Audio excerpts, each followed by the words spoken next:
गुज़र तो जाएगी तेरे बग़ैर भी लेकिन, गुज़र तो जाएगी तेरे बग़ैर भी लेकिन, बहुत उदास बहुत बेकरार गुज़रेगी। नाज़रीन, मैं हूँ बिस्मिल आफ्ताब आलम और आप देख रहे हैं उर्दू हिंदी नॉलेज चैनल। आज बात करेंगे 196 नंबर का ये प्रैक्टिस सेट होगा और आपकी तरफ से ये कमेंट आ रहे थे कि सर आप थोड़ा डिटेल को कम बताइए, बहुत डिटेल आप कर देते हैं, वीडियो भी बहुत लेंदी हो जाती है।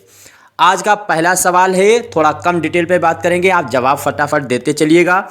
पहला सवाल आपके सामने है, शुमाली हिंद की उर्दू नस्र की कदीम तरीन किताब कौन सी है? चारों ऑप्शन आपके सामने हैं, फटाफट जवाब देने की कोशिश कीजिए। तो इसमें जिस बच्चे ने आंसर दिया है फर्स्ट, उसका आंसर बिल्कुल सही है, करबल कथा। याद रखिए करबल कथा के बारे में कि ये जो तहकीक लिखी गई है करबल कथा, ये शुमाली हिंद में उर्दू नस्र की बेहतरीन कदीम किताब मानी गई है। साथ ही साथ में फजल अली फजली ने इसको नवाब शरफ अली ख़ान की फरमाइश पे लिखा था, ये आपको याद रखना है। और कब लिखा था तो आपको याद रखना है 1732 या फिर 33 में, 32 या फिर 33 आपको याद रखना है। दूसरी चीज़ आपको ये याद रखनी चाहिए कि मोहम्मद करीम जो थे उन्होंने सबसे पहले तबक़ातुश शोराए हिंद के ज़रिए, उनका जो तज़करा है तबक़ातुश शोराए हिंद, उसके ज़रिए ही इसको जो है उर्दू दुनिया में मुतारिफ़ कराया था। तो ये चीज़ें आपको मालूम ही होंगी। ये थोड़े मुतफरिक सवाल हैं, जो 4-5 सवाल हैं उनको कर लीजिए, उसके बाद कुछ नए सवाल आपके सामने आएंगे। पेपर थोड़ा सा आज का प्रैक्टिस सेट जो है वो टफ हो सकता है। अगला प्रश्न ये है कि फ़ज़ल, यहाँ पे देखो फ़ज़ल ही गलत लिखा हुआ है। फ़ज़ल अली फ़ज़ली ने करबल कथा पर नज़र सानी अहमद शाह के अहद में किया था, तो ये किस सन में किया था, यह आपको मालूम होना चाहिए कि नज़र सानी किस सन में किया गया है। दूसरी चीज़ याद रखने की बात है कि करबल कथा जो है वो तवाज़ाद नहीं है, ये चीज़ आपको याद रखना है।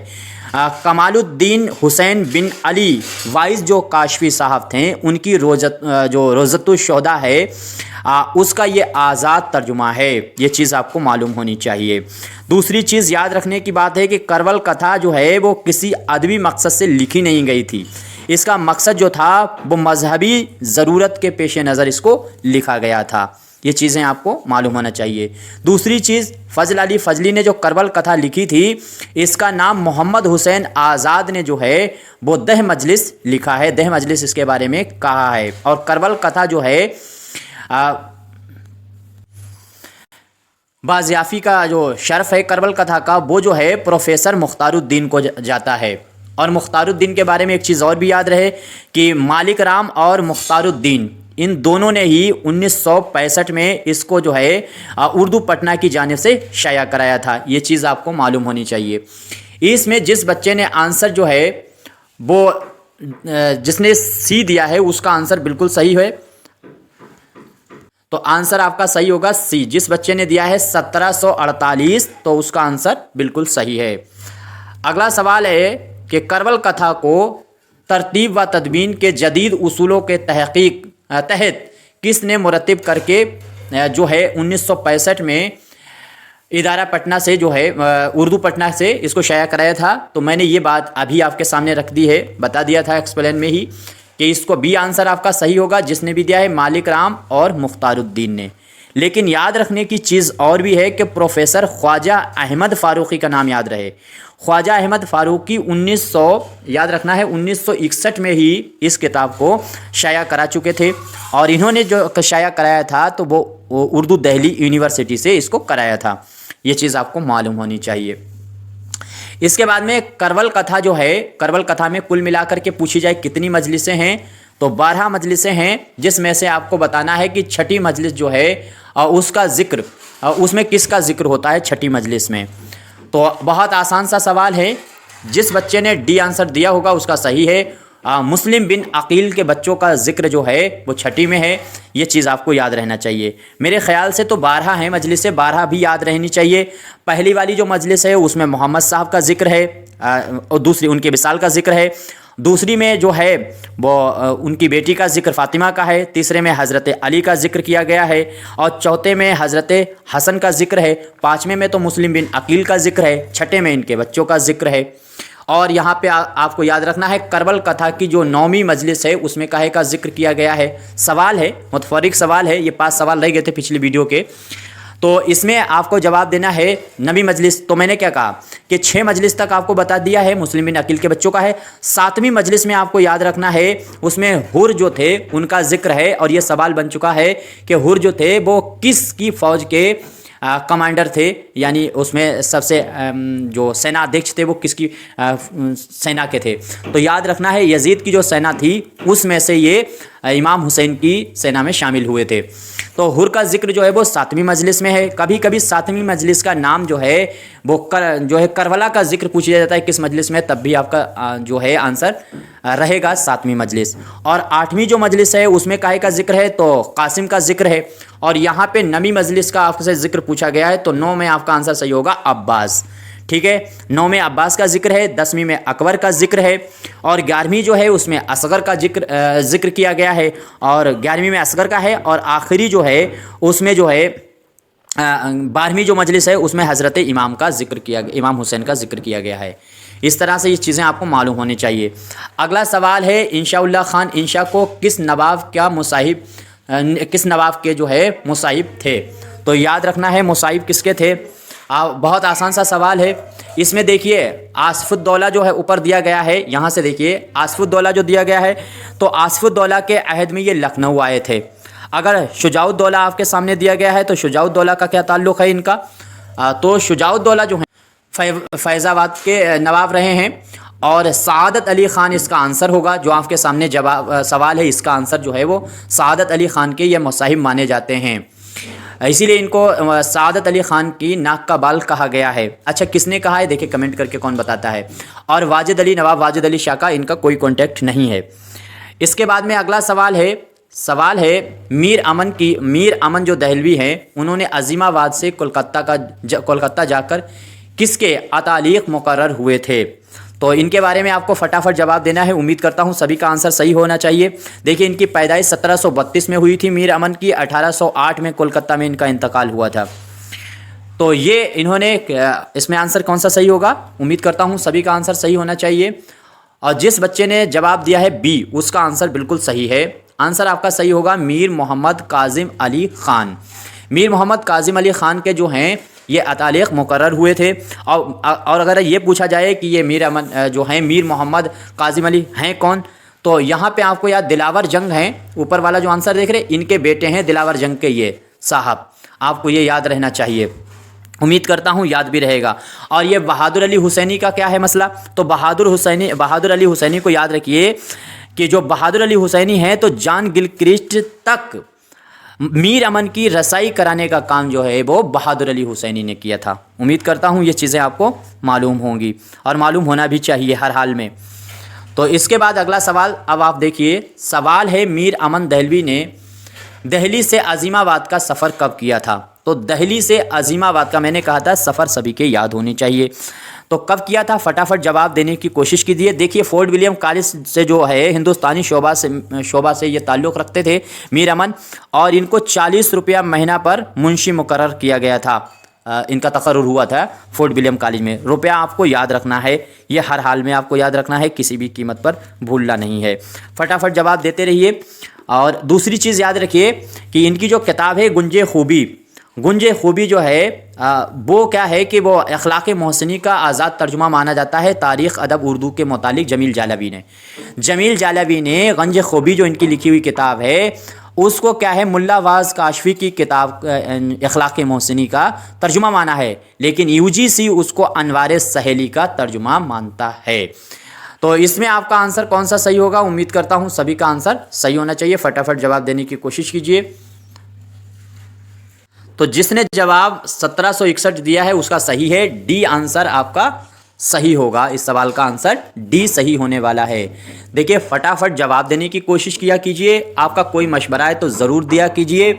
और साथ ही साथ में मैं सिर्फ़ और सिर्फ जो तैयारी कराता हूँ वो यूपी टीजीटी का एग्ज़ाम कहीं का भी हो उसके लिए बहुत इंपॉर्टेंट ये सीरीज़ होती है, चाहे राजस्थान का टीजीटी और प्राइमरी का हो, रीट वगैरह का हो, और चाहे बिहार का हो और चाहे यूपी का हो, चाहे राजस्थान का हो, चाहे गुजरात, किसी का भी राज्य का टीजीटी और प्राइमरी के लिए जो पेपर होता है उसके लिए ही मैं सिर्फ उर्दू की सीरीज लेकर के आता हूं। और बहुत ही जल्दी प्रैक्टिस सेट के तौर पे किताबी रूप में मैं आपके सामने लेकर के आऊँगा। उसमें साथ में ओएमआर सीट भी हम आपके सामने उपलब्ध कराएंगे और उसमें प्रैक्टिस कीजिए। और वो किताब जो है मैंने कल बात कर ली है, जल्दी से जल्दी शाया होकर के आपके सामने आ जाए, जिसमें 50 प्रैक्टिस सेट होंगे और हर सेट में 100 क्वेश्चन होंगे और हर यूनिट जिस तरह से यूपी टीजीटी का सिलेबस कवर किया जाता है वैसे ही आपके सामने रखेंगे। अब सवाल का जवाब दीजिए। जो बागो बहार है उर्दू नस्र की पहली जिंदा किताब करार पाई, ये किसका कौल है? तो ये जिंदा करार पाई है, ये आपको बताना है। उम्मीद करता हूँ सभी का आंसर सही होना चाहिए। देखिए, अगर आपसे सवाल मीर अमन के बारे में ये पूछ लिया जाए, बागो बहार इनकी किताब है, अगर पूछ लिया जाता है कि मौजू ज़बान की बुनियाद मीर अमन ने डाली है, ये कौल किसका है? तो अहसन फ़ारूकी का है। अगर ये सवाल पूछा जाए मीर अगर अहले ज़ुबान थे तो मीर अमन खालिक ज़ुबान, तो मीर अगर अहले ज़ुबान थे तो मीर अमन जो हैं वो खालिक ज़ुबान थे, ये कौल जो है वो ज्ञानचंद्र जैन का है। अगर आपसे पूछा जाए मीर अमन के यहाँ मकालमा और बयान की ज़बान एक ही है, तो ये भी कौल आपको याद रखना है, ये अहसन फ़ारूकी का है। तो मौजू ज़बान की बुनियाद डाली अहसन फ़ारूकी का कौल है, मकालमा और बयान की ज़ुबान एक ही है, ये भी कौल अहसन फ़ारूकी का है। ज़्यादा डिटेल नहीं बताएंगे क्योंकि आप कहते हैं कि सर बहुत ज़्यादा डिटेल आप बता देते हैं। इसमें आंसर जिस बच्चे ने डी दिया है सैयद अब्दुल्ला, उसका आंसर बिल्कुल सही है। अगला सवाल है रजब अली बेग सुरूर। जो रजब अली बेग सुरूर हैं उनके वालिद का नाम आपको बताना है। फटाफट जवाब देने की कोशिश कीजिए। मैंने कहा था सभी के वालिद जो हैं उनका नाम आपको मालूम होना चाहिए। तो देखिए, जो इन्होंने अपनी तालीम हासिल की थी सुरूर ने, वो हासिल की थी दिल्ली से। पैदाइश 1786 लखनऊ, इंतकाल 1869 बनारस में हुआ था। ये चीज़ें आपको याद रखना है। इनके ऊपर जो कत्ल का इल्ज़ाम लगाया था तो वो गाज़ीउद्दीन हैदर ने लगाया था। इनके कत्ल का जो इल्ज़ाम माफ़ करके इनको लखनऊ कानपुर से वापस बुला लिया था नसीरुद्दीन हैदर ने। ये चीज़ आपको याद रखना है। नवाब वाजिद अली जो शाह थे उनसे 50 रुपया माहवार पर ये उनके दरबारी शायर माने जाते थे। खैर, आगे अब इसमें जवाब देने की कोशिश कीजिए। इनके वालिद का नाम पूछा गया था, तो उम्मीद करता हूँ सभी का आंसर सही होना चाहिए। इसमें आपका आंसर जो सही हुआ होगा, तो जिस बच्चे ने आंसर दिया होगा फर्स्ट, उसका आंसर सही है। असगर अली बेग आपका आंसर सही होगा। ये असगर अली बेग। यहाँ पे जो सी आंसर है, नवाजिश जो हैं वो इनके उस्ताद हैं। ये याद रखना है कि इन्होंने शायरी में इन्हीं से नवाजिश जो हैं, इनका आगा नवाजिश हुसैन ख़ान नवाजिश इनका पूरा नाम था और इन्हीं के ये जो हैं शागिर्द रहे हैं। अगला सवाल है कि फसाना अजाइब के शहज़ादा का वालिद फ़िरोज़ बख्त किस मुल्क का हुक्मरान है? तो कहाँ का ये हुक्मरान है, याद रखना है। आपको फटाफट जवाब देने की कोशिश करना चाहिए।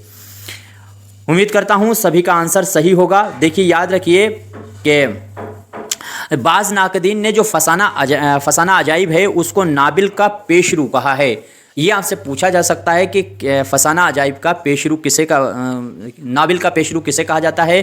तो आप जवाब देंगे फसाना अजाइब को। ये चीज़ आपको हर हाल में। ज्ञानचंद्र जैन ने एक बात कही थी कि फसाना अजाइब की अजमत का राज उसके मुरस्सा उस्लूब में बयान है। ये भी चीज़ आपको मालूम होनी चाहिए। फसाना अजाइब के बारे में एक चीज़ और भी कि फसाना अजाइब जो है उसमें चीज़ों की तफसील देख करके सब रस की याद आती है। सब रस की याद आती है किसको देख करके? तो फसाना अजाइब को देख करके। ये चीज़ें आपको मालूम होनी चाहिए। तो जिस बच्चे ने आंसर दिया होगा सी मुल्क ख़तन, उसका आंसर बिल्कुल सही होना चाहिए। मुल्क ख़तन का ये बादशाह है। अच्छा, ज़रनिगार इसमें जो दिया गया है, ये आपका आंसर जो डी वाला है, इससे क्या मुतालिक है? तो इसमें जो हीरोइन है फसाना अजाइब की, उसका नाम है अंजुमन आरा। तो वो रहने वाली जो है ज़रनिगार की है। ये चीज़ भी आपको याद रहनी चाहिए। अब अगला सवाल है उर्दू में वो स्ताने ख़याल कितनी ज़ख़ीम जो है जिल्दों पर मुश्तमिल है? तो उर्दू में कितनी ज़ख़ीम जो हैं इसकी जिल्दें हैं किसकी? तो बोस्ताने ख़याल की। आप अपने मशवरे ज़रूर दिया कीजिएगा। मैं आपका इंतज़ार करता हूँ इस बात के लिए कि शायद कोई आपकी तरफ से ऐसा सुझाव आए जो मेरी वीडियो और आने वाले प्रैक्टिस सेट मेरा जो है किताबी सूरत में वो एकदम सबसे उम्दा होना चाहिए। जैसे DSSB के एग्ज़ाम हुआ, उसमें 90 क्वेश्चनों में 82 क्वेश्चन मेरी वीडियो से फंसे हुए हैं। जिसने भी पूरी सीरीज़ देखी है माई क्वेश्चन और साथ ही साथ में ये जो सीरीज चल रही ऑब्जेक्टिव, उसको पता है कि ये सारे क्वेश्चन कहाँ से आए थे। 8 क्वेश्चन ऐसे थे जो मेरी रेंज से बाहर हुए थे। तो बोस्ताने ख्याल याद रखिएगा, उर्दू में अगर पूछा जाए तो कुल मिलाकर के इसकी कितनी जिल्दें हैं ये आपको बताना है। देखिए फ़ारसी में अगर आपसे पूछी जाए तो कितनी जिल्दें हैं, और उर्दू में ये सवाल जो है वो अलग तरह का है। उर्दू में इसकी जिल्दें जो हैं वो आपको आंसर होगा 9, और फ़ारसी में पूछा जाए तो इसकी होंगी 15 जिल्दें। फ़ारसी में कितनी? 15 जिल्दें। मोहम्मद शाह के अहद में जो है इसने लिखना शुरू किया था मीर मोहम्मद तकी ख़याल ने, और जो है ये दास्तान अमीर हमजा के जवाब में लिखी गई किताब है बोस्तान ख़याल। याद रखना है ये हर हाल में। और मीर मोहम्मद तकी ख़याल जो थे वो तलाश माश के चक्कर में अहमदाबाद से दिल्ली चले आए थे। ठीक है, अब यहाँ पर दूसरी चीज़ आपको याद रखना है कि जो आमान दहलवी हैं, आमान दहलवी ने भी इसको जो है इसका तर्जुमा किया है। तो इसको 8 जिल्दों में आमान दहलवी का तर्जुमा माना जाता है। बहरहाल 8 में वो करना चाहते थे, उन्होंने 7 ही जिल्द का तर्जुमा किया था। 8वीं जिल्द का उसका तर्जुमा जो है वो उनके लड़के ने किया है। तो उर्दू में कुल कितनी जिल्दें हैं? 9 हैं। फ़ारसी में कितनी हैं? तो 15 जिल्दें हैं। आमान दहलवी ने कितने में तर्जुमा किया है? तो 8 में करना चाहते थे, सिर्फ 7 में ही किया है। और याद रहे कि दबिस्तान लखनऊ के ये एक बहुत बड़े जो हैं अदीब रहे हैं, मिर्ज़ा मोहसिन अली ख़ान उर्फ़ आगा हज्जू करके जो नाम था, उन्होंने भी 9 जिल्द में ही इसका तर्जुमा किया है। ये भी आज चीज़ आपको याद रखना है। अगला सवाल है, किसने ड्रामे को अम्ल की नकल करार दिया है?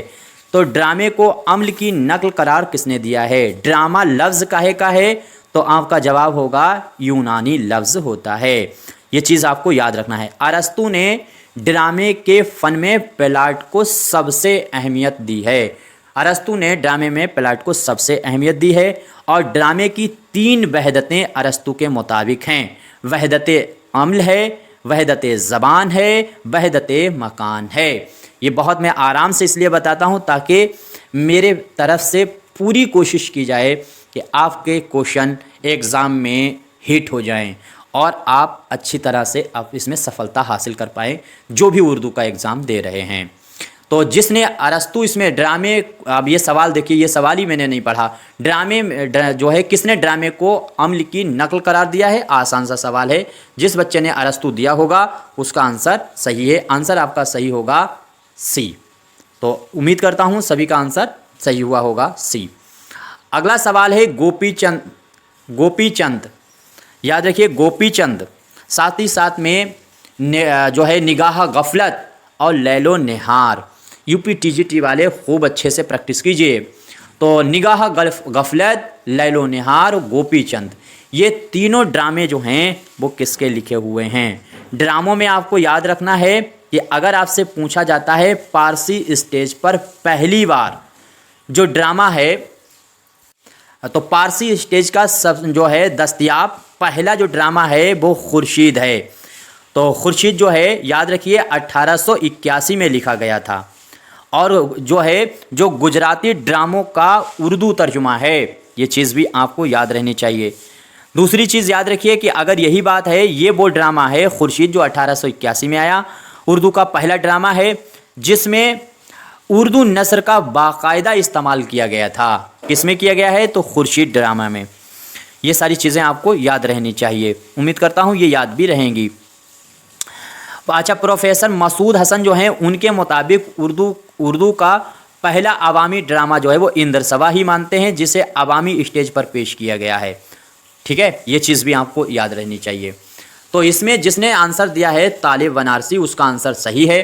देखिए तालिब बनारसी जो आपके सामने हैं, इनका नाम याद होने के साथ साथ में एक चीज़ आपको याद रखना है, और वो है शहीद वफ़ा और खून नाहक। खून नाहक UGC नेट में इसी बार पूछा गया था किसका है, तो वो मेहदी हसन अहसन का लिखा हुआ है। ये जो सबसे ऊपर आपको नाम दिख रहा है, इन साहब का जो लिखा हुआ ड्रामा है वो 2 कम से कम आपको याद रहें। एक आपको याद रखना है खून नाहक, दूसरा आपको याद रखना है शहीद वफ़ा। किसके हैं? मेहदी हसन अहसन के हैं। इन्हीं का एक और दस्तयाब है जो है चंद्रावली करके भी इनका एक ड्रामा है। और बेताब जो प्रसाद बेताब जो हैं, प्रसाद बेताब इनका पूरा नाम नारायण प्रसाद बेताब है, इनका भी याद रखिए। कत्ले नज़ीर इन्हीं का जो पहला ड्रामा है, बहुत बार पूछा जा चुका है ये भी। और साथ साथ में कृष्ण सुदामा भी इन्हीं का ड्रामा है। उम्मीद करता हूँ ये चीज़ें आपको, मोहम्मद मुजीब के ड्रामों को आपको किसी भी कीमत पर नहीं भूलना है, क्योंकि मोहम्मद मुजीब जो हैं उनके ड्रामे पिछली बार भी पूछे गए थे। तो इसमें सबसे ज़्यादा जो मोहम्मद मुजीब का ड्रामा याद रहना है वो खाना जंगी। इनको मैंने दोनों को तालिब बनारसी और माई क्वेश्चन की जो प्लेलिस्ट बनी है उसमें तालिब बनारसी और मोहम्मद मुजीब को मैंने डिटेल में भी पढ़ाया है, वहाँ से आप देख सकते हैं। अमानत लखनवी का असल नाम क्या था? देखिए इनकी पैदाइश जो है वो लखनऊ में 1815 को ही, लखनऊ में इंतकाल 1858 को हुआ था। इनके बुज़ुर्ग जो आए थे हिंदुस्तान में वो ईरान से आए थे, ये चीज़ आपको याद रखना है। 15 साल की उम्र में इन्होंने शायरी जो है शेर कहना शुरू किया था। और इन्होंने अमानत ने अपनी पहली शायरी की जो इब्तदा की थी वो नवाहे और इस्लाम से की है, वो सॉरी सलाम से, सलाम जो वगैरह जो लिखे जाते हैं उससे ही इन्होंने की थी, ये चीज़ आपको याद रखना चाहिए। बाद में ये गज़ल की तरफ माइल हुए थे।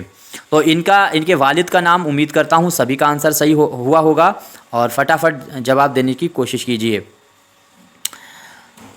इनका असल नाम, अच्छा वालिद का नाम इनके अगर पूछा जाता है तो वो आपको याद रखना चाहिए। इनके वालिद का नाम क्या है? मुझे याद नहीं आ पा रहा है, आप में से किसी को याद आ रहा हो तो कमेंट करके बताइए इनके वालिद का नाम क्या था।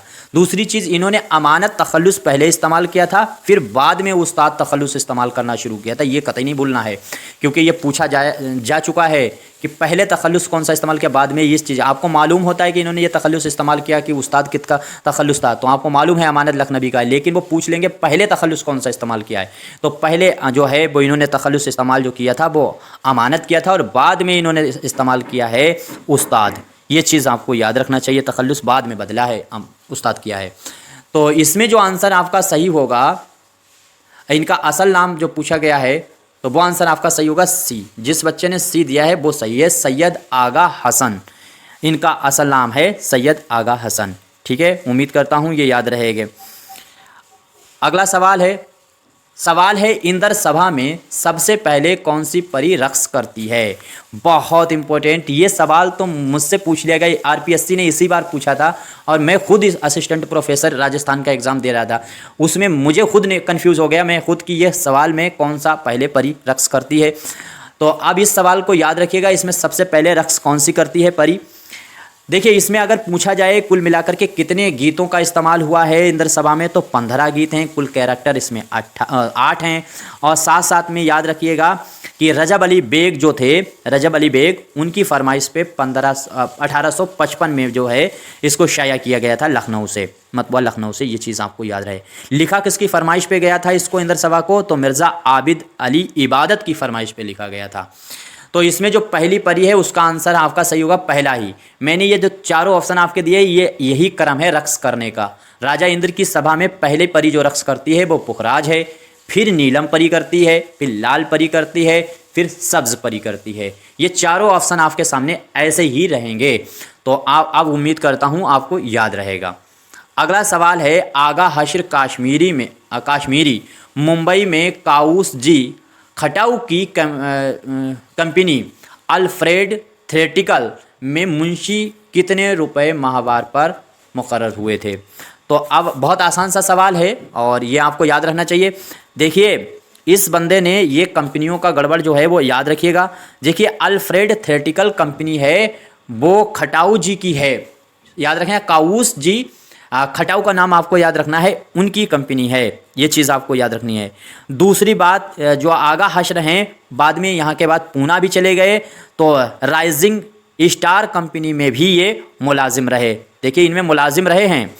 इसके बाद में क्या है, न्यू अल्फ्रेड कंपनी के नाम से जो है वो राजा राघवेंद्र सिंह जो है उनकी शिरकत, उन्होंने इसको खोला था। तो उनके साथ क्या कहते हैं हिस्सेदारी के तौर पर पार्टनरशिप में क्या करा था इन्होंने, राजा राघवेंद्र राव जो हैं उनका नाम याद रखिए, हैदराबाद के हैं, और उनके साथ मिलकर के इन्होंने न्यू अल्फ्रेड कंपनी खोली थी। किसने? आगा हश्र ने, दोनों लोगों ने। बाद में ये पूरी तरह से इसी कंपनी के मालिक बन गए थे, ये चीज़ आपको याद रखना है। और साथ ही साथ आपको याद रखना है इन्होंने क्या करा है कि ये जो थे आगा हशर काश्मीरी, ये मेडन थिएटर कलकत्ता, याद रखिए मेडन थिएटर कोलकाता में 1200 रुपया माहवार पर बाहैसियत मुंशी मुकर्रर हुए थे। मुंशी थे तो मुंशी में 1200 रुपया महीना किस में थे, तो मेडन थिएटर कोलकाता में। सबसे पहले इन्होंने मुलाजिमत किस में की है, तो अल्फ्रेड थिएटिकल कंपनी में। कितने रुपए महीने पे की है, तो 35 रुपये महीने पर। बाद में इन्होंने मुलाजिमत जो है वो पूना राइजिंग स्टार कंपनी में भी मुलाजिम रहे, और न्यू थिएटिकल कंपनी जो है वो इन्होंने राजा राघवेंद्र राव जो थे उनके साथ में मिलकर के खोली, इसके बाद में मालिक बने। तो ये गड़बड़ नहीं आपसे अब होना चाहिए।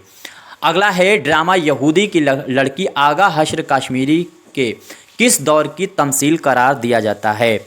याद रखना कि इन्होंने जितने भी ड्रामे लिखे हैं उनको 3 हिस्सों में तकसीम किया गया है। इनके ड्रामों को, आगा हशर के ड्रामों को 3 हिस्सों में तकसीम किया गया है, जिसमें से यहूदी की लड़की जो है वो किस दौर का माना जाता है। तो उम्मीद करता हूँ सिल्वर किंग इनका याद रखिएगा। इनका ड्रामा है 1910 में ये आया था सिल्वर किंग, और 1913 में जो है ये यहूदी की लड़की आया था। यहूदी की लड़की आपको भूलना नहीं है।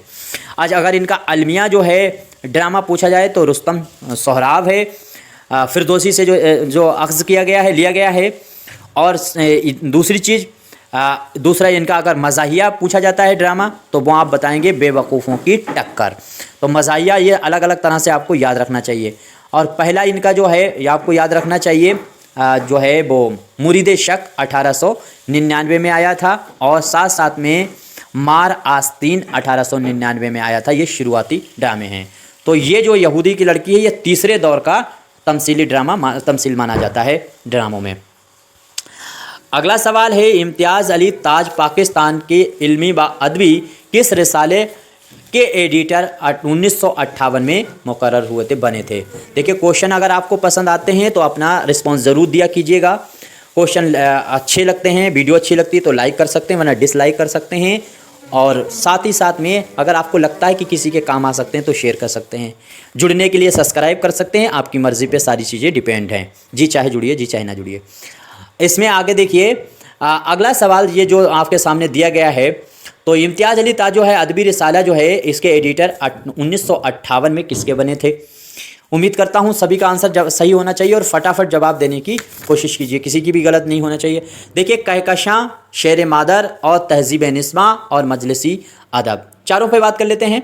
देखिए जो कहकशां आपके सामने जो दिख रहा है ये वाला पहला ऑप्शन, ये इसके बारे में आपको ये याद रखना है कि ये 1918 में जारी हुआ था। ये चीज़ आपको याद रखना, लाहौर से इम्तियाज़ अली ताज ने जारी किया था। तो ये कब किया था कहकशां, 1918 में। दूसरा जो है वो शेर मादर, आपको इसको याद रखना है, ये 1904 में। शेर मादर जो है वो 1904 में आया, रिसाला है, और इसको जारी करने का काम इम्तियाज़ अली ताज की वालिदा का नाम आपको याद रखना है, मोहम्मदी बेगम ने किया था। तहजीब निस्मा अब आपको याद रखना है, तहजीब निस्बा जो है वो इनके वालिद जो थे क्या कहते हैं सैयद मुमताज़ अली ने जो है औरतों की तालीम व तरबियत के लिए निकाला था। और उसके बाद में क्या है बच्चों के लिए यह हफ्तावार अखबार फूल के नाम से भी 1909 में निकाला था। अब बचा है आखिरी, ये आपको याद रखना है, मजलिस तरक्की अदब जो है इसका आंसर सही होगा। इम्तियाज़ अली ताज 1958 में इसी के एडिटर बने थे। आई थिंक क्लियर हो गया होगा। अगला सवाल है किस ड्रामे को दौरे जदीद का नक्श अव्वल और संगे मील तस्वुर किया जाता है। तो किसको ये किया जाता है। उम्मीद करता हूँ सभी का आंसर फटाफट सही होना चाहिए, जल्दी जल्दी जवाब देने की कोशिश कीजिए। चारों ऑप्शन आपके सामने हैं। तो जिस बच्चे ने अनारकली दिया होगा, ड्रामा अनारकली, उसका आंसर बिल्कुल सही है। लिखा गया है 22 में 1922 में, शाया हुआ है 1932 में। ये चीज़ आपको याद रखना है। लेकिन मोहम्मद हसन जो हैं उनके मुताबिक 1931 में ये शाया हुआ था। और जो है इसका इंतसाब जो है पतरस बुखारी के मशवरे पर इन्होंने अपनी बीबी इस्माइल जो हिजाब इस्माइल थी उनके नाम किया हुआ है। ये चीज़ आपको याद रहना चाहिए। दूसरी चीज़, ड्रामा अनारकली का रुझान के एतबार से याद रखना रोमानियत का तर्जुमान है। और दूसरी चीज़, ड्रामे की बुनियाद जो है वो तख़य्युल और मिसालियत पर रखी गई है। अगला सवाल आपके सामने है, हबीब तनवीर ने अपने 72 स्टेज ड्रामों में से कुल कितने ड्रामों को खुद डायरेक्ट किया है, यानी इन्होंने खुद डायरेक्शन दिया है कितने ड्रामों को। जो स्टेज किए जाते हैं तो उनमें डायरेक्टर बहुत अहम होता है, वो जैसे बताता है वैसे सीन क्रिएट किए जाते हैं और उसी के बताए हुए इशारों पर एक्टर एक्ट करता है और जैसे वो बताता है वैसे ही उसको रिएक्शन देना पड़ता है। तो डायरेक्टर हबीब तनवीर खुद रहे। कितने ड्रामों 72 में से कितने ड्रामों को इन्होंने खुद डायरेक्ट किया है। देखिए इनके बारे में आपको मालूम है मोटी चीज़ें। इनके वालिद का नाम याद रखिए, मोहम्मद हयात खान था। और इसमें जो आंसर सही होगा वो आंसर आपके सामने सही होने वाला है बी, जिसने दिया है 52। 52 में से ड्रामों को इन्होंने खुद डायरेक्ट किया था, जिसमें से आपको याद रखना है यहाँ पे जो सी वाला आंसर है, ये 10 ड्रामे थे उर्दू के और 7 ड्रामे हिंदी के और 7 ही ड्रामे जो है छत्तीसगढ़ी भाषा के थे उनको डायरेक्ट किया था और एक ड्रामा अंग्रेज़ी में भी इन्होंने डायरेक्ट किया था। तो इतनी डिटेल तो नहीं याद रखनी है। कुल मिलाकर के 52 ड्रामों को डायरेक्ट किया है, उर्दू के 10 ड्रामों को किया है, हिंदी के 7 ड्रामे। बस इतनी सी चीज़ें आपको याद रखना है। सवाल है, आगरा बाज़ार में कुल कितने एक्ट हैं। देखिए मोस्ट इम्पोर्टेंट है क्वेश्चन और ये आपसे गलत नहीं होना चाहिए।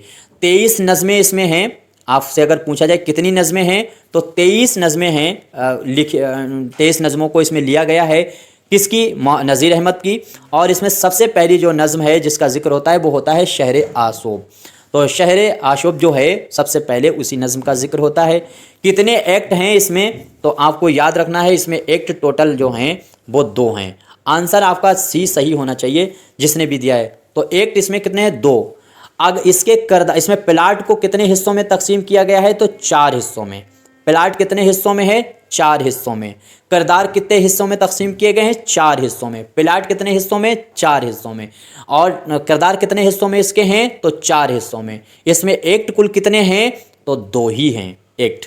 आई थिंक अब क्लियर हो गया होगा। कोशिश करते हैं आपका ज़्यादा से ज़्यादा फ़ायदा मैं पहुँचा सकूँ। दूसरी चीज़, अब अगला सवाल देखिए। सवाल है, मोहम्मद हसन ने असरी अदब के नाम से रिसाला किस सन में जारी किया था।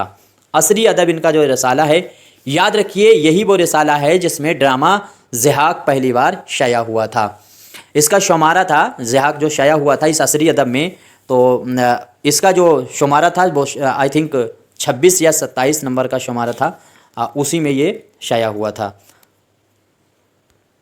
नहीं 27 और 28 शुमारा होगा, उसमें शाया हुआ था। खैर, तो ये आपको याद रखना है। इसमें आपको बताना है जिस बच्चे ने आंसर दिया। देखो मोहम्मद हसन के बारे में आपको याद रखना है 1926 में ये मुरादाबाद में पैदा हुए थे। 2010 में इनका इंतकाल। 26 बहुत इंपॉर्टेंट है। देखिए अब्दुल हलीम शरर का इंतकाल 1926 है। कलीम आजिज जो हैं उनकी पैदाइश 1926 है। इसके साथ में जो है याद रखना है 26 ही आपको मोहम्मद हसन की पैदाइश है। तो इसमें आंसर आपका क्या सही होगा? जिस बच्चे ने आंसर दिया होगा फर्स्ट उसका सही है। 1970 आपको याद रखना है। 1970 में यह असरी अदब में जो है असरी अदब को इन्होंने रिसाले को जारी किया था। अच्छा 1993 आपके सामने नज़र आ रहा है, इसका क्या खेल है? 1993 में जो है 1993 में इसने क्या किया भाई? हाँ ये चीज़ आपको याद रखना है कि जो 70 में निकला तो ये 23 साल तक निकलता था। असरी अदब 93 तक निकलता रहा, ये चीज़ होगी। ठीक है, यानी 23 साल तक ये रिसाला जारी रहा, निकलता रहा। तो 70 में निकलना ये शुरू हुआ, 93 तक निकला, ये चीज़ आपको याद रखना है। अच्छा 2010 में इसको याद रखना है। यहाँ पे मेरे ख्याल से 2010 जो है वो गलत है, 2001 इसको कीजिएगा। 2010 में इसका तो क्या है भाई? इंतकाल है। 2010 जो है वो इंतकाल है। और 2001 आपको याद रखना है, 2001 में इसको इकबाल सम्मान का अवार्ड मिला। और 1939 फिर क्या है? 1939 में इन्होंने अदबी सफ़र का अपनी आगाज़ किया था अफसाना निगारी लिख करके। ये चीज़ें आपको याद रहनी चाहिए। अगला सवाल है, ड्रामा ज़िहाक पहली बार असरी अदब शुमारा में किस सन में शाया हुआ था? तो शुमारा यहाँ पर आपको याद रखना है, मैंने कहा था 27 और 28 नंबर का जो शुमारा है उसमें जो है सबसे पहले असरी अदब के अंदर रिसाला ज़िहाक शाया हुआ था। अगर आप में से जवाब 80 दे रहे हैं तो आपका आंसर गलत है। याद रखिए गलत क्यों है, क्योंकि किताबी सूरत में अगर आपसे पूछा जाए ये कब शाया हुआ है ड्रामा तो 80 होगा। बाकी आपका आंसर इसमें सही होगा बी 1977। आपको याद रखना है ये वही है जब रशीद अहमद सिद्दीकी का इंतकाल है, ये वही है जब कृष्ण चंद्र का इंतकाल है 77। आई थिंक आपको क्लियर हुआ होगा। और इसी में ही सबसे पहले जो है 77 में ही ड्रामा ज़िहाक असरी अदब में शुमारा 27-28 में शाया हुआ था। ठीक है, उम्मीद करता हूं अब याद रहेगा। और अच्छा 1955 इसका क्या है, 1955 में कई चीज़ें हैं। ख्वाजा हसन निज़ामी का इंतकाल है, साथ ही साथ में जो है मजाज का इंतकाल है। आपका याद रखना है तो मंटू का भी इंतकाल 55 में है। और चीज़ें इस तरह जैसे मैं बताता हूँ वैसे आपको याद आनी चाहिए। और इसी में सबसे पहले ड्रामों का मजमुआ इसका आया था मोहम्मद हसन का पैसा और परछाई। इन्हीं मोहम्मद हसन साहब का पैसा और परछाई 1955 में सबसे पहले आया था, जिसमें 9 ड्रामे थे। और 2001 अभी मैंने पीछे बताया था 2001 में इसको इकबाल सम्मान मिला हुआ है। अगला सवाल है नावल ज़िंदगी की किताब होती है, ये किसने कहा है? तो नावल ज़िंदगी की किताब होती है। देखिए ड्रामा ज़िहाक जो है वो 6 उसमें जो हैं मनाजर हैं, याद रखिएगा 6 हिस्सों में ये बटा हुआ है। कितने मंजर हैं? तो 6 मंजर हैं ड्रामा ज़िहाक के। तो अब ये जवाब देने की फटाफट कोशिश कीजिए। तो इसमें क्या है, उम्मीद करता हूँ सभी का आंसर सही हुआ होगा। इनमें जो साहब पहले वाले हैं इनका कहना क्या है, कहाँ चला गया भाई? हाँ, ये जो पहले हैं अली अब्बास हुसैनी साहब, ये कहते हैं नावल की जगह वहाँ होती है जहाँ तारीख़ के सफ़े सादा होते हैं। ये साहब ये कह रहे हैं। इसके बाद में ये दूसरे हैं क्या हैं, हुनर जेम्स। तो हेनरी जेम्स जो है इसका नाम आपको याद रहे। इसकी कोई ख़ास बात नहीं है, लेकिन इसने कहा था कि नावल अपनी वसी तरीन तारीफ़ में ज़िंदगी की शख्सी और सरायत असर है। इसी तरह से इनका कॉल आपको याद रखना है। तो नावल अपनी वसी तरीन तारीफ़ में ज़िंदगी का शख्सी असर है, इस तरह से आपको याद रखना है। पूरा कॉल मुझे याद नहीं आ रहा, तो हेनरी जेम्स का है। बस इतने लफ्ज़ अगर आपको याद रहें तो आपका आंसर सही हो जाएगा। इसके बाद में आपका जो आंसर इसमें सही है वो सी सही है। ये आपका सामने जो सी दिया है D.H. लॉरेंस ने कहा था नावल ज़िंदगी की किताब होती है। उम्मीद करता हूँ अब आपका आंसर सही हुआ होगा। इसके बाद में है अगला सवाल। देखिए सवाल है शहाब की सरगुज़िश्त, एक शायर का अंजाम। ये नावल दोनों जो हैं वो किसके हैं साहब, आपको बताना है। अच्छा, नावल जो है वो अहद जदीद का रज़्मिया भी कहा जाता है, और जीबी जो निगार खाना भी नावल को कहा जाता है। पॉकेट थिएटर जो है वो नावल को कहा जाता है। और नावल की शुरुआत जो थी वो अलीगढ़ तहरीक से हुई थी। ज़्यादा डिटेल नहीं बताएंगे, आप लोग कमेंट करते हैं कि सर बहुत डिटेल कर देते हैं। मैं कोशिश करता हूं कि एक वीडियो आप देखें तो कम से कम 5-6 लेसन जो है वो आपके क्लियर हो जाएं, और जितने सवाल उनसे बन सकते हैं वो जहन में रहें। बाकी ऑब्जेक्टिव आपके सामने आ ही रहें प्रैक्टिस के लिए। तो इसमें आंसर आपका क्या सही होगा, तो जिस बच्चे ने जवाब दिया है नियाज़ फतेहपुरी, उसका आंसर सही है। नियाज़ फतेहपुरी आप किसी भी कीमत में नहीं भूलेंगे। अच्छा, मजनू गोरखपुरी के भी आपको याद रखना है। जैसे आपको याद रखना है सराब और यजीदी का जो है हश्र। सराब और यजीदी का हश्र जो है वो अब याद रखना है मजनू गोरखपुरी का ही है। और इसके बाद में सैयदो ज़बू जो है वो भी लिखा हुआ मजनू गोरखपुरी का है। अच्छा, काजी अब्दुल गफ़्फ़ार इनके बारे में तो आपको मालूम ही होगा। लैला के ख़ुतूत और मजनू की डायरी, ये दोनों जो हैं वो नावल इन साहब के लिखे हुए हैं। इसके बाद और कौन है, जैसे ये इंद जो है यहाँ पे टाइप गलत कर दिया गया, ये इंद्र गलत लिखा है, ये होगा उपेंद्र नाथ अश्क। तो यहाँ पे होना चाहिए आंसर उपेंद्र नाथ अश्क। इनका जो नावल है वो गिरती दीवारें आपको याद रहना चाहिए। अगला सवाल है आपके सामने। सवाल है हैदराबाद के किस महाराजा ने 1895 में सरशार, ये पंडित रतन्ना सरशार जो हैं, उनको 200 रुपया माहवार पर अपनी नज़्म व नस्र इस्लाह के लिए रखा था? बहुत अच्छा सवाल है, हर हाल में मालूम होना चाहिए। ये पैदा लखनऊ में हुए थे 1847 में। 1902 हैदराबाद में इन साहब का इंतकाल हुआ था, याद रखना है। और इनके जो वालिद हैं वो बैजनाथ दर थे, ये चीज़ आपको याद रहनी चाहिए। उम्मीद करता हूँ सभी का आंसर सही हुआ होगा। नवल किशोर ने जो सरशार साहब थे, इनको अगस्त 1878 को अवध अखबार का मुदीर मुकर्रर किया हुआ था। जल्दी जल्दी जवाब देने की कोशिश कीजिए। सशार जो है वो शायरी में मुंशी मुजफ्फर अली असीर से शर्फ़े तलम्मुज़ हासिल था। इनको ये इन्हीं के शागिर्द भी माने जाते हैं। अब ये जल्दी जल्दी जवाब देने की कोशिश कीजिए और जिस बच्चे ने जवाब दिया होगा सी, उसका आंसर सही है। आंसर आपका सही होगा महाराजा सर किशन प्रसाद। यहाँ पे याद रखना है महाराजा सर किशन प्रसाद का नाम आपको याद रखना चाहिए। इनका पहला नॉवेल वो पहला जो है कारनामे में याद रखना है, पहला नॉवेल जो था वो शमसुल जहाँ था। शमसुल जहाँ जो है याद रखना है वो 1879 में लिखा गया था। सरशार जो उनकी पहली तसनीफ़ मानी जाती है। और इसके बाद में शाखे बनात भी इनकी तसनीफ़ मानी जाती है। ये चीज़ें आपको मालूम होनी चाहिए। और ये भी जो है इसमें भी 6 कहानियाँ बयान हुई हैं फसाना आज़ाद जो इन्होंने लिखा है। तो अगर 6 का फैक्ट फिर याद रखिएगा, फसाना आज़ाद जो है वो उसमें 6 कहानियाँ हैं, 6 हिस्सों पर है। साथ ही साथ में 6 पर ही ज़हाक के मंज़र हैं 6, और 6 ही आपको याद रखना है इब्न नशाती की फूल वन है, उसमें भी 6 किस्से ही बयान हुए हैं। आई थिंक क्लियर हुआ होगा। अगला सवाल है किसने फसाना आज़ाद को उसके फैलाव और बिखराव के लिए पेश नज़र दास्तान और नावल के दरमियानी कड़ी कहा है। तो ये उम्मीद करता हूँ सभी का आंसर सही होना चाहिए।